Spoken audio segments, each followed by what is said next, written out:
Well, a number of important things have taken place over the course of the last week and today, and the Minister of Finance and I thought that we should be here and speak to some of those issues and answer any questions you have. I think everyone has heard that there have been some very significant layoffs by Shaw announced in Alberta, 1,000 positions in Calgary, 400 positions in Edmonton. I spoke earlier with Brad Shaw, the CEO of Shaw, about this. Obviously, we are saddened and disappointed. This will be a difficult circumstance for people who are affected, and certainly we will work hard as a government to deal with the transition. I think it does, however, speak to the circumstances that we continue to be in as a province, and we are resilient. We will get through this. We'll get through it together. But people are going to see job losses in Alberta. We're seeing that today with one of our province's largest employers. And so this is concerning to all of us, concerning to myself and the Minister of Finance. We also continue to deal with a oil market where prices continue to languish and decrease. The most recent forecast that we have from the Department of Energy involve oil prices for, I will speak in fiscal years, and I'm speaking of WTI prices, $51.24 for fiscal year 15-16, $62.17 for the subsequent fiscal year, and $75 for the year that follows. And so these are the circumstances that we're dealing with. We continue to consult with Albertans towards the development of a budget and the fiscal realities that this entails. The oil price projections that the Minister of Finance and I are speaking of results in a hole in our budget for 2015-2016 that is well in excess of $7 billion, which is the number that he and I have been speaking of. And so, it's clearly not realistic in the environment that we are in to expect that government expenditures will continue to increase. It's not realistic to think that we are living in the world that we were living in some time ago with higher oil prices, and we're beginning to see the economic consequences of that. And so I did want to speak to the issue of that's been topical relating to the work of the Legislative Committee relating to the funding of the Child Advocate, and in particular the increase in funding to the Auditor General. Respect the discussion of the committee, but there will be no increases in funding to the Auditor General's office. It is not realistic in the environment that we are in to expect that government funding can increase. We are all going to have to do a lot more with a lot less. We face a budgetary circumstance in this province as a result of low oil prices where there is a $7 billion hole in the government's finances. People who think that we are going to increase government expenditures, hire more people, are not living in the real world. I want to be perfectly clear about that. And so there are going to have to be difficult choices made by everyone who is associated with government, who are employed by government, who work in offices associated with the government. We are all going to have to do much more with less. That's the reality that we're in. I think it's highlighted by what we've seen today in the job market in this province, and I think Albertans understand exactly what needs to be done, and the Minister of Finance and I are determined to ensure that that happens. Pleased to answer any questions that you have. Premier, one and a follow-up, if I may. What do you think of the child advocate of this province saying he needs $275,000 to properly do his job to investigate child deaths in this province, and a member of your caucus saying he needs to sharpen his pencil because he's not using his budgeted money effectively enough? What do you think of that? To be clear, we are in very difficult financial circumstances. We will get through this, but we will only get through it by doing more with less. There are no alternatives, And everyone who works for the government of Alberta is going to have to understand that. It is not realistic in the environment that we're in to expect that we're able to increase expenditures in the government of Alberta. We are facing expenditure reductions across the government. We're going to have to deal with that. The Minister of Finance and I are in the midst of some very tough choices that are going to have to be made by Albertans, and it's going to require a lot of all of us. But increasing expenditures at this point in time is simply not in the cards. Premier, I've been having some discussions with some of the union leaders today, the talks with Tim Grant. They say that there's been one meeting and no other meetings are scheduled. They've said that they've asked repeatedly of the government to say what actually is it that you're asking for, whether it's rollbacks or what. Not only is Tim Grant refusing to say, he's actually putting it back in their court and saying, well, you tell me what the cut should be. Why? And also they're saying that they see it as a bit of a sham. It's a way for you to say that you've met with these unions and then to say that gives you political cover then to wield the axe. Well, I think they need to recognize the severity of the circumstances that we're in. Again, we'll get through this. I'm very confident about our ability as a province to work together and get through this. It's going to take work by public sector unions as well. They're going to have to be part of the solution. We have signed contracts that clearly need to be honored. There are wage increases that have currently been baked into the budget over the course of the next 3 years that were negotiated previously.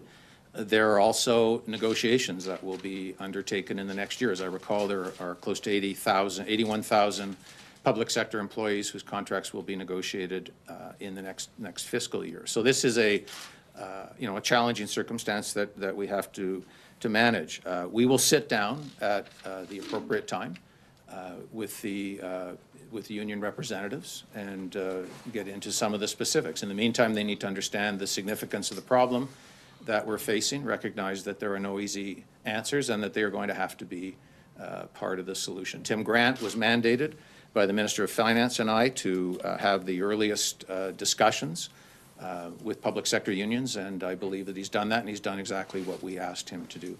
I don't know if Robin has anything you'd like to add on that. We're going to go to Don Braid on the phone, and then we'll come back to Miriam. Okay. Have you not put yourself on a slippery slope, though? Premier, Would you say a couple of points. The cuts to the Child Advocate and the Auditor General, weren't they basically taking away cuts that are restoring cuts that have already been made? I mean, aren't they really losing? I just don't quite grasp this, because maybe you could explain that. And also, Robin Campbell, Minister Campbell said the other day that there was going to be $29 billion for capital works over 5 years. I presume that's still part of your plan, and I presume that would still include possibilities like the cancer hospital for Calgary. Well, on the reductions to the legislative offices, what we had mandated in December was a 2% cut. And what the offices came back and asked for increases that were part of the expansion of the child advocate's duties in the last legislature session. But again, we were talking about $107 oil. We're now talking below $50 today. So circumstances have changed, and I made it very clear to the committee chair that there was no more money, and that we expected the committee to hold the line on expenses. As far as the capital plan, we're looking at 28 billion and change, close to 29 billion over 5 years for the capital plan. I can tell you that we are in discussions right now with health and infrastructure, but there has been no money dedicated to the cancer clinic as we speak today. Could I just ask one quick follow-up? Does that mean now that member services, or office services rather, is going to go back, have to go back and re-unvote that increase? They'll have to vote it again? That's exactly what it means. Okay, thanks. Miriam?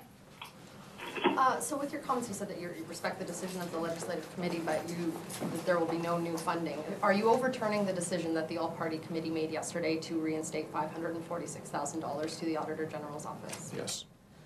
And on the... They can meet and they can discuss it, but at the end of the day, the budget of the government of Alberta will reflect the realities that we are grappling with, which the Minister of Finance is responsible for. He will bring forward a fiscal plan, a multi-year fiscal plan that will incorporate next year's budget, and it will not include increased funding to the Auditor General. And how do you respond to critics who say that $275,000 for the Office of the Child Advocate is a mere drop in the bucket in terms of the budget shortfall, and that this will result in important recommendations and investigations into the deaths of children in care being delayed significantly longer than they are already delayed? We all care about those circumstances. We are all concerned about those circumstances, but there is no more money.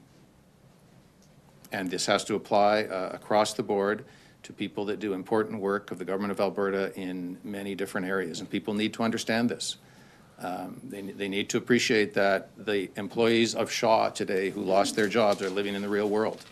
We all need to be living in the real world and understand what the consequences are of what's going on around us. I think critics would say, though, that vulnerable children aren't living in a real world and deserve, you know, deep probes into their deaths. Absolutely, and that work will... To discover systemic issues within the child death review system, which we know have existed because there was a very big investigation into it. Much will be expected of everyone who works for the public service. To do more with less, that will be expected of my office, of Minister Campbell's office, of the Child Advocate, of the Auditor General, of all of us. This is the circumstance that we are faced by. Premier Prentice, is the Calgary Cancer Centre going to be open in 2020? Well, the Calgary Cancer Centre, as the Minister of Health indicated yesterday, won't be constructed on the Foothills campus. And so the investigation has begun for the construction of a facility on the south campus. That work has commenced. At this point in the capital plan, the Cancer Centre has not been provisioned. There are dollars for healthcare expenditures that have been incorporated in the capital plan. We're working on the finalization of that plan. I will tell you the Minister of Finance and I have talked about creative ways that we may work on the financing of a cancer hospital. Obviously, this is something that we all care about. There's not a single person in this room, myself included, who has not had a member of their family affected by cancer. So we all care about it. We want to see a cancer centre constructed. We will look at creative ways to finance it, and we'll do that as quickly as possible, working with the people that have been proposing this project and who are passionate about it. We're going to take one last question from Rick Bell on the phone. Operator, please put through the next caller. Hello, Premier. Just wanted to ask, when you were talking about the real world and how government must do, much more with less, how much less are you really talking about? Not necessarily, you're probably not going to give me a number, but how significant are the spending reductions overall going to be? What should we be prepared for overall in spending reductions in government? Well, Robin, I'll let the Minister of Finance address this question as well. But, we are working, Rick, on the budget. As you know, we followed a different approach to the preparation of the budget than we've followed in previous years. I think it has gone very well.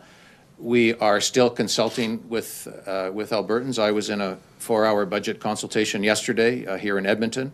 The minister did a number elsewhere in the province. Other members of the cabinet and caucus are out speaking with Albertans.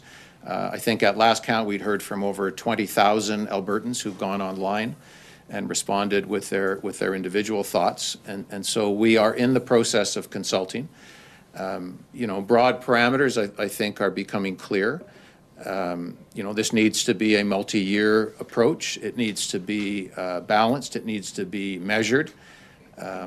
There was yet again another report out today that I believe from CIBC that projected that we are either going to be or near recessionary territory as a province.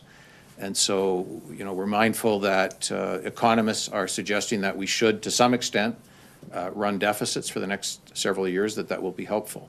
So I think in broad terms, we know what needs to be done. And we know, because we've heard from Albertans loudly and clearly, that they wish to see core services maintained. They wish to see qualitatively the core services that we deliver as an Alberta government, healthcare, education, taking care of seniors and children. They wish to see the quality of those services maintained. And so we're wrestling with that, with a circumstance, with a collapse in oil prices, reduction in 17% of our budget, that, as I've said, is in excess of $7 billion just in the next fiscal year. So challenging circumstances. I don't think, you know, we're in a position today to announce what the budget looks like. Robin, if... Well, I think, Rick, if you take in the fact of population growth plus inflation and where we're looking at reductions, we're probably in the neighborhood of 9% reductions for 15-16 in government spending moving forward. And then going on to the next year's out. As the Premier said, we're looking at a $7 billion hole this year. And if we were to do nothing, we'd be looking at $7 billion next year, $7 billion the year after, and about $6 billion the year after that. So 3 years of doing nothing would put us almost $20 billion in debt on the operating side, and we're not about to see that happen. So we will make the tough decisions we have to in reducing government spending by department, and again, taking into account that with inflation and population growth, we'll be cutting program spending and not taking that into account moving forward. So can you just explain what that 9% is that you just identified? Well, population growth plus inflation, looking at about 3.8 to 3.9% this year. And we'll be looking at probably close to 5% or a little bit over 5% across the board in government spending as of today. Minister, you mentioned, I believe, you'd mentioned in a fiscal update there not too long ago, or a budget update, that a deficit, the operating budget would be balanced. And the Premier just mentioned that CIBC might be looking at deficits as a possibility there. Is that still the case? Will the operating budget be balanced? No, when we gave the update, of course, we were talking about $107 oil, and that was the second quarter update. This was on the budget tour that you've made that. Oh, the budget tour. No, we'll be looking at, again, we met with the economists in December, and I met with them again 2 weeks ago. The advice we've had from all the economists and all the banks is that to balance the budget would, you know, if Alberta's tipping into recession, to balance the budget would put it into recession. That means we'd have to look at $7 billion in cuts across government spending. And that would just devastate our public services and would actually be irresponsible to Albertans. So we're looking at a three-pronged approach, as the Premier has talked about and I've talked about, where we're going to reduce government spending. We're going to look at revenue options, and we'll use some of our contingency fund to get us through the next couple of years. So we will be looking at running small deficits. Thanks. Have you clarify a point? Thank you. Sorry, a date for the budget. You got a date? Do you have a date for the budget? Not yet. Will it be delayed till April? No, I don't know. Will we see budget before the election's called? Can we afford an election? Thank you very much. Can we afford an election?